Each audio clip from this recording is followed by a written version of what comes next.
Ონიკას 11 საათზე ახალ ამბებს ლევან ჩხაიძე გაგაცნობთ. მსხვერპლი მოყვა ხანძარს თბილისის ცენტრში რუსთაველის გამზირზე 23 ნომერში საცხოვრებელი სახლის 2000 კვადრატული დაიწვა. სამსართულიან სახლში 20 ოჯახი ცხოვრობდა. ალების დროს სახლიდან გამოსვლა ვერ მოასწრეს ცოლ-ქმარმა, რომლებიც ადგილზე დაიღუპნენ. მათი შვილი კი ბინიდან მაშველებმა ცოცხალი გამოიყვანეს. ადგილზე მთელი ღამის განმავლობაში მუშაობდა ქრონიკის გადამღები ჯგუფი.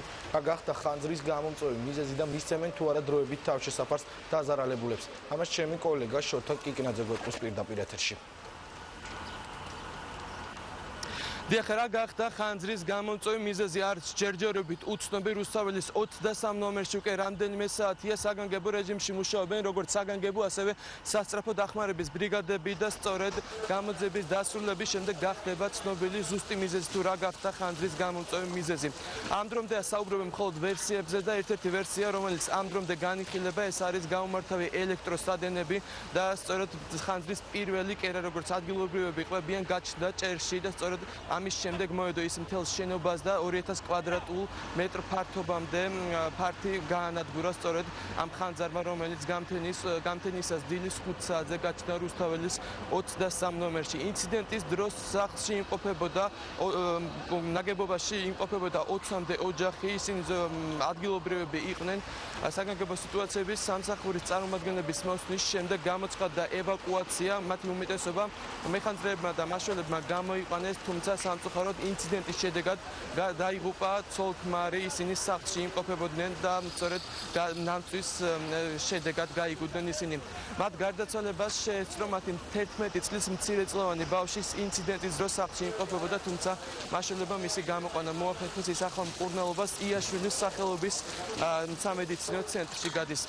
შემთხვევის შედეგად დაშავდა კიდევ 4 ადამიანი. ისინი მკურნალობას გადიან ქალაქის სხვადასხვა საავადმყოფოში. მათ ძირითადად სხვადასხვა დაზიანებები და დამწვრობები აღენიშნებათ. როგორც უკვე გითხარით, დილის 5 საათზე გაჩნდა რუსთაველის 23 ნომერში ხანძარი და სწორედ მას შემდეგ მუშაობენ საგანგებო სიტუაციების სამსახურის წარმომადგენლები აქ ქალაქის ცენტრალურ გამზირზე. 22 ბრიგადა იყო დილიდან მობილიზებული სასწრაფო დახმარების და ასევე საგანგებო სიტუაციების სამსახური. 1500-2000 კვადრატულ ფართობზე იყო ღია ცეცხლი, იწოდა სახურავი და ზედა სართულები.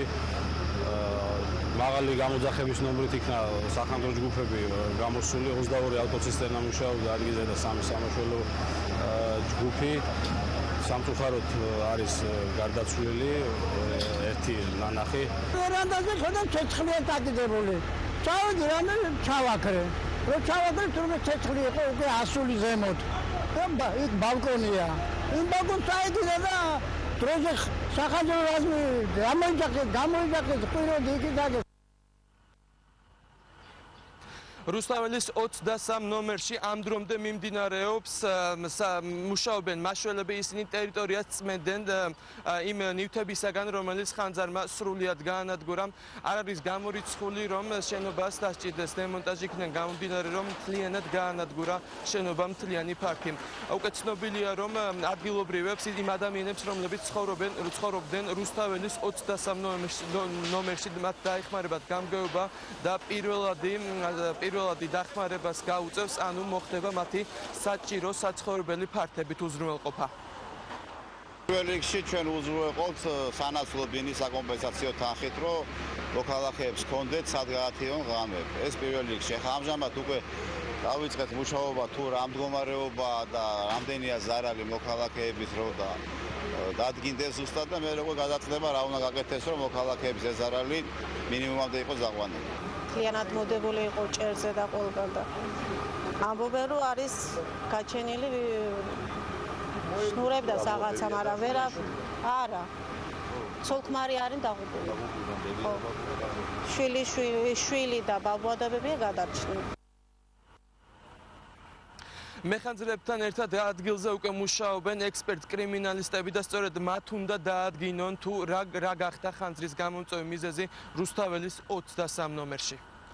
თბილისის ცენტრში მომხდარი ხანძრის შესახებ შოთა კიკნაძე